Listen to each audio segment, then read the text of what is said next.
বিগত কয়েক বছরে একের পর এক প্রাণনাশের হুমকি পেয়েই যাচ্ছে বলিউড অভিনেতা সালমান খান। এবার সরাসরি শুটিং স্পটে ঢুকে ভাইজানকে হত্যার হুমকি দিয়েছে শর্মা নামের এক যুবক। একটি সংবাদ মাধ্যমের প্রতিবেদন অনুযায়ী মুম্বাইয়ের দাদরে শুটিং চলছে সালমানের। বুধবার দিবাগত রাতে হঠাৎ অজ্ঞাত এক ব্যক্তি ঢুকে পড়েন সেখানে। নিরাপত্তারক্ষীরা তাকে আটক করায় সালমানের কাছে আর যেতে পারেননি তিনি। দূর থেকেই অভিনেতাকে প্রাণনাশের হুমকি দেন তিনি।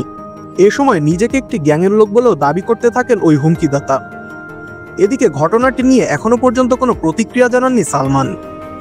এ ঘটনায় আটক করে পুলিশ হেফাজতে নেওয়া হয় অভিযুক্ত ব্যক্তিকে। প্রাথমিক জিজ্ঞাসাবাদ শেষে পুলিশ জানিয়েছে, শিবাজি পার্কে চলা সালমানের শুটিং ভেন্যুতে ঢুকতে বাধা দেওয়া হলে রাগের মাথায় হুমকির মতো ভাষা ব্যবহার করেছিলেন অভিযুক্ত শর্মা।